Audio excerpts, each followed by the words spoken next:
ఇంకో మతాన్ని ఎప్పుడు ద్వేషించాల.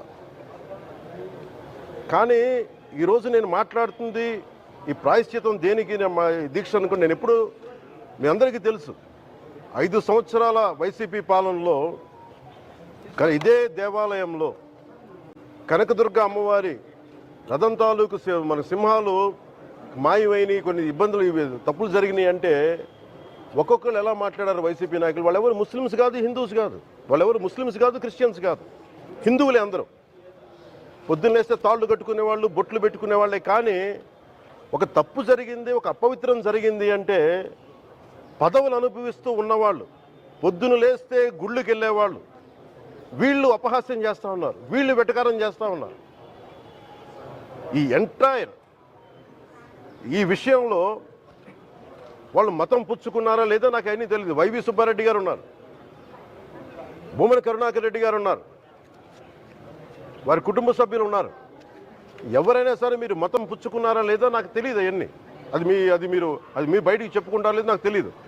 నేను అది కూడా మాట్లాడట్లా. కానీ మీరు బాధ్యత తీసుకున్నారు. మీరు హైందవ ధర్మాన్ని కాపాడుతానని మీరు బాధ్యత తీసుకున్నప్పుడు కాపాడాల్సిన అవసరం మీ మీద ఉంది. బోర్డుని మీరు స్థాపించారు, మేము స్థాపించాల. తప్పులు జరిగినాయి. తప్పులు జరిగితే వైఎస్ జగన్ గారు ఏం చెప్పాలి? ఒకవేళ నాకు తెలియకుండా మేము ఆయన బ్లేమ్ చేయట్లా. కానీ మీ ఆధ్వర్యంలో జరిగింది, మీరు కాన్స్టిట్యూట్ చేసిన బోర్డు వల్ల జరిగిన తప్పిదాలు ఇవి, మేము ఇవి కనుగొన్నాం. ల్యాబ్ టెస్టులు ఇవన్నీ మేము ఆటలాడతామా? ఇవన్నీ బాధ్యత లేదా? కనుక చాలా బలమైన సనాతన ధర్మాన్ని పాటించేవాడిని. దాకా మా ఇంట్లో రామనామం ఉండేది, రామ జపం ఉండేది మా ఇంట్లో. అలాంటి రామభక్తులం మేము. కానీ రామతీర్థం విగ్రహాన్ని, రాముడి విగ్రహాన్ని శిరచ్ఛేదం జరిగినప్పుడు ఒక సగటు సనాతనవాదిగా, సగటు హిందువుగా బయటకు వచ్చి చాలా గొడవలు చేయగల సత్తా ఉన్నవాడిని గుర్తుపెట్టుకోండి. ఇది ముఖ్యంగా వైసీపీ నాయకులకి, నన్ను విమర్శించే దేశ యావత్తు నన్ను విమర్శించే ప్రతి ఒక్కరికి తెలియజేస్తున్నా. గొడవ పెట్టుకోవాలంటే చాలా బలంగా గొడవ పెట్టుకోవాలి. కానీ నాది పేదవాళ్ళ కష్టాలు, క్రిమినలైజేషన్ ఆఫ్ పాలిటిక్స్, వీటి మీద మేము మాట్లాడతాం, వీటి మీద తప్పించాం. ప్రజలు బాగుండాలి, కాన్స్టిట్యూషన్ వాల్యూస్ని అప్హోల్డ్ చేయాలి, రాజ్యాంగం బాగుండాలి, వీటి కోసం తపన పడేవాళ్ళం. కానీ సెక్యులరిజం పేరు మీద, secularism is not one way, it's two way. Secularism అంటే కూర్చోబెట్టి ఒక్క సైడ్ నుంచి వచ్చేది కాదు, అన్ని సైడ్ నుంచి రావాలి. ఇది చాలా ఆవేదన కలిగిస్తుంది. కొన్ని దశాబ్దాలుగా చూస్తున్నారు ప్రతి హిందువు. దీంట్లో మిగతా మతాల ప్రస్తావన కంటే కూడా నేను ఎక్కువ ప్రస్తావన చేస్తుంది హిందూ ధర్మాన్ని పాటించి, వాళ్ళు వ్యక్తిగతంగా పాటించి బయటకు వచ్చేటప్పటికి మీడియా వారి కోసమో లేదంటే ఇంకొంత ఎవరైనా సాటిస్ఫై చేయడం కోసం తెలియదు, కానీ సాటి హిందువులు తోటి హిందువులను తిడతా ఉన్నారు. ఇది చాలా ఆక్షేపణీయం. దీంట్లో నేను ముస్లిమ్స్ నిందించట్లా, అది క్రిస్టియానిటీ నిందించట్లా, కానీ బాధ్యత తీసుకున్న హిందువుల్ని నేను నిందిస్తున్నాం. బాధ్యత మీది. మీరు యథాలాపంగా వచ్చి ఇది పొలిటికల్ పదవులు, విగ్రహాలు పోతే మేము ఇల్లు కట్టుకుంటాం, వాకిళ్ళు కట్టుకుంటాం, ఏం మాటలవి? ఇదే మీరు మస్జిద్లో జరిగితే మాట్లాడతారా? మస్జిద్లో ఇలాంటి అపవిత్రం ఒక చిన్నపాటి చోరీ జరిగితే ఇలాగే మాట్లాడతాం. ఎందుకంటే మీరు మాట్లాడరు, ఓట్లు కదా అక్కడ. కానీ హిందువులు మాట్లాడితే హిందువులు అందరికీ ఎవరు పట్టించుకోరు. ఇక్కడ మా వేదన ఉండదా? మౌనంగా ఉన్నామంటే బాధ లేదనా? కోపం రాదనా? ఈ రోజుకి కూర్చొని చూడండి ఏం మాట్లాడుతున్నారో వాళ్ళు. ఆయన వాళ్ళ లాయర్ అంట, ఆయన ఎవరు ఏజీపీ అంట, పొన్నవోలు సుధాకర్ రెడ్డి గారు తిరుమల లడ్డుపై ఢిల్లీలో చేసిన కామెంట్ నా దృష్టికి తీసుకొచ్చారు. ఇలాంటి సెన్సిటివ్ సమయాల్లో ఎయిదర్ మౌనం మంచిది, మౌనం దాటి పొగరుగా మాట్లాడటం, నన్ను పచ్చి బూతులు తిట్టినా, నన్ను వక్రీకరించినా, నన్ను రోడ్డు మీదకి లాగిన నేను ఎప్పుడు మౌనంగానే ఉన్నా. కానీ వైసీపీని నాయకులు, విమర్శించే నాయకులు ప్రత్యేకంగా చెప్తున్నాం, సనాతన ధర్మాన్ని జోలికి రాకండి. తప్పు జరిగితే తప్పు జరిగిందని ఒప్పుకోండి, లేదా మాకు సంబంధం లేదని చెప్పండి. అంతేగాని మళ్ళీ అడ్డగోలుగా మాట్లాడితే ఎవ్వరం క్షమించం. ఇక్కడ మీరు కూడా హిందువులే. పొన్నవోలు సుధాకర్ రెడ్డి గారు మీరు హిందువులే. నోటికొచ్చినట్టు మాట్లాడకండి. తమాషాలుగా ఉందా మీకు? సరదాలుగా ఉన్నాయా? మొన్న ప్రకాష్ రాజ్ గారు మాట్లాడారు నా మీద. అరే నేను మాట్లాడుతుంది ఒక హిందువులు అపవిత్రం గురించి మాట్లాడుతున్నాను. ఇందులో ప్రకాష్ రాజ్ గారికి సంబంధం ఏంటి? ఇందులో నేను ఇంకొక మతాన్ని నిందించానా? ఇస్లాంని నిందించానా? క్రిస్టియానిటీని నిందించానా? ఈ అపవిత్రం జరిగింది, ఇలా జరగకూడదు, ఫుడ్ అడల్టరేషన్ జరిగిందని మాట్లాడుతుంటే దీన్ని గోల చేయకూడదంటే అంటే తప్పు జరిగినప్పుడు మాట్లాడకూడదా? ఒక అపవిత్రం జరిగితే మాట్లాడకూడదా? దేవతా విగ్రహాలను శిరచ్ఛేదం చేస్తే మాట్లాడకూడదా? ఏం పిచ్చి పట్టింది ఒక్కొక్కళ్ళకి? ఎవరి కోసం మాట్లాడుతున్నారు మీరు? ప్రకాష్ రాజ్ కూడా చెప్తా ఉన్నాను, నాకు మీరంటే గౌరవం. I have extreme respect for you. కానీ when it comes to secularism, Prakash Raj garu, it's a two way, not one. I have extreme respect for you. You know that.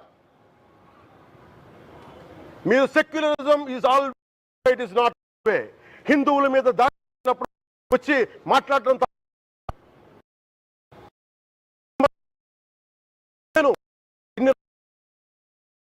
మంది కౌలు రైతులకు ఇచ్చాను, ఎంతమంది ముస్లిం ఇస్లాం రైతాంగానికి ఇచ్చాను నేను.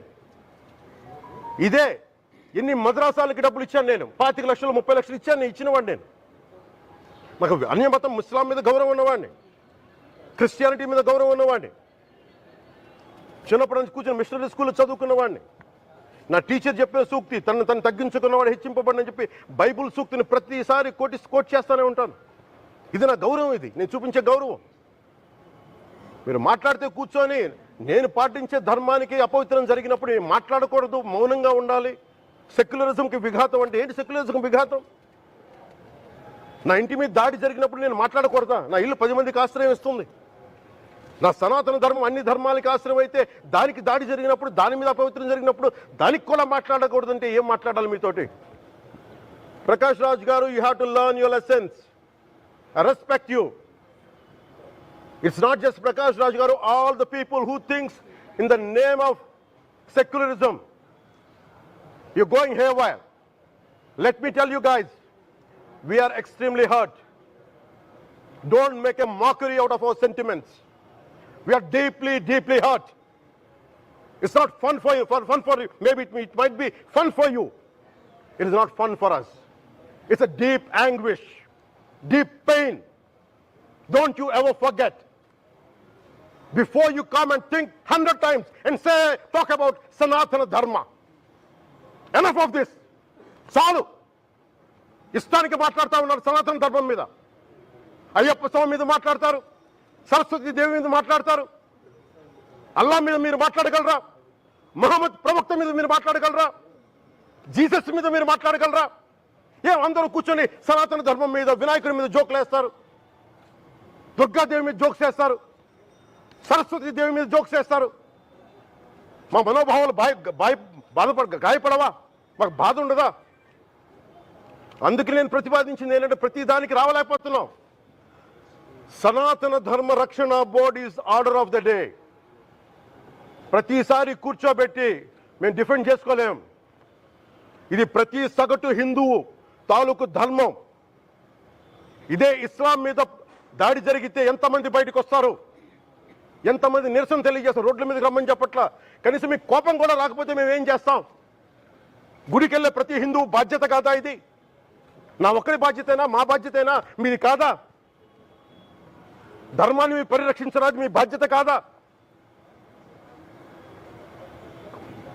ఈయన పొన్నవోలు సుధాకర్ రెడ్డి గారు మాట్లాడేది, పంది కొవ్వు చాలా ఖరీదైంది, ఆ కొవ్వు లడ్డు నెయ్యితో ఎలా కలుపుతారు?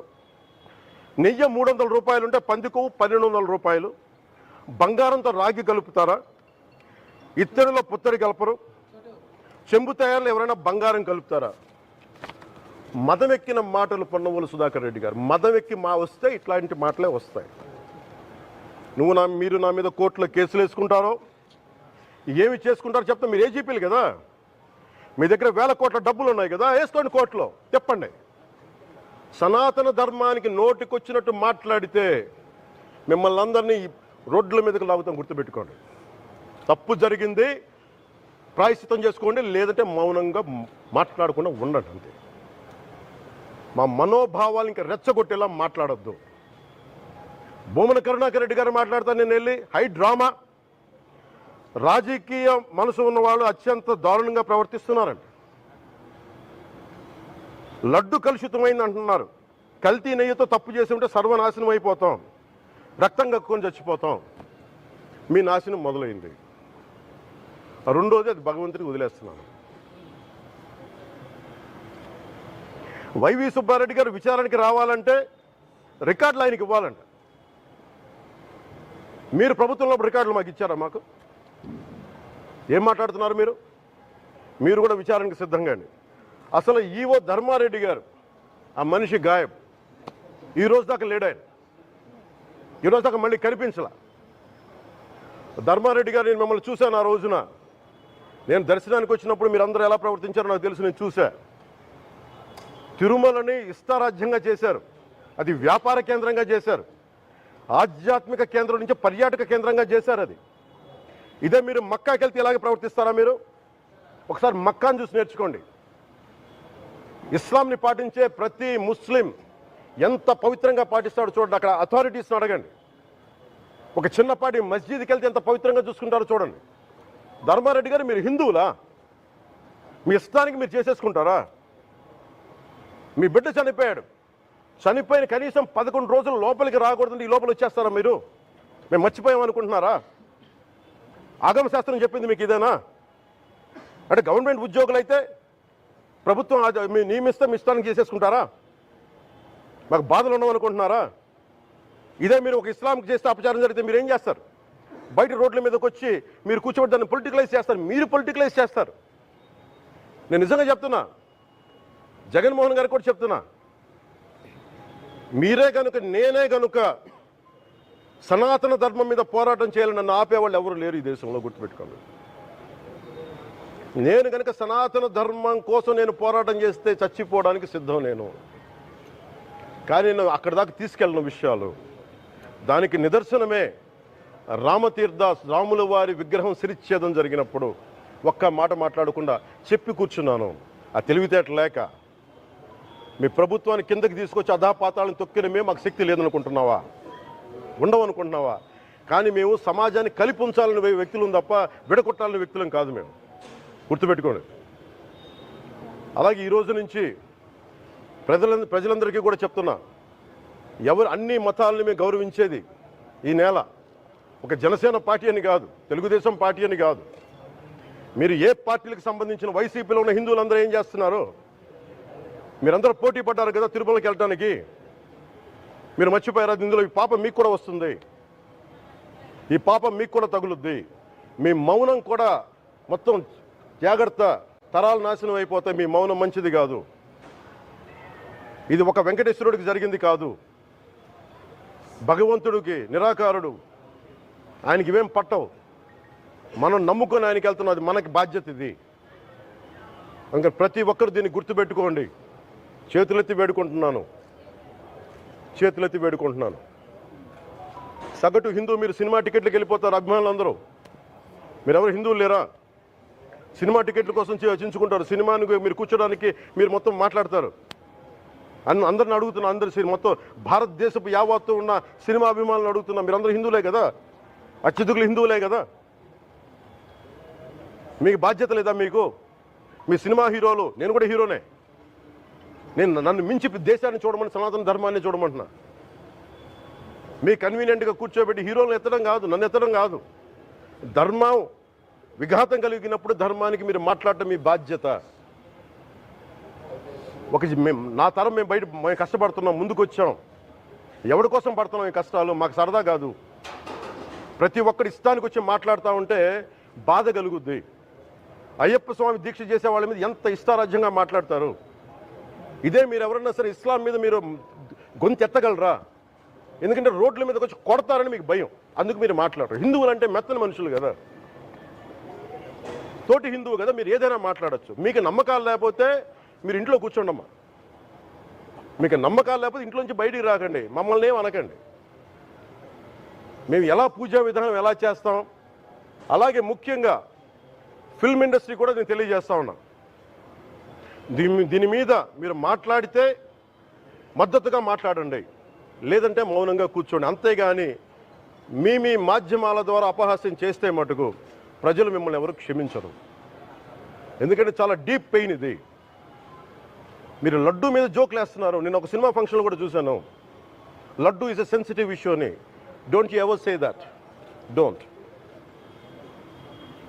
you ever dare to say that, please. I respect you as actors, but when it comes to Sanatana Dharma, please, you have to think 100 times before you saying a word. One comment. Thank you.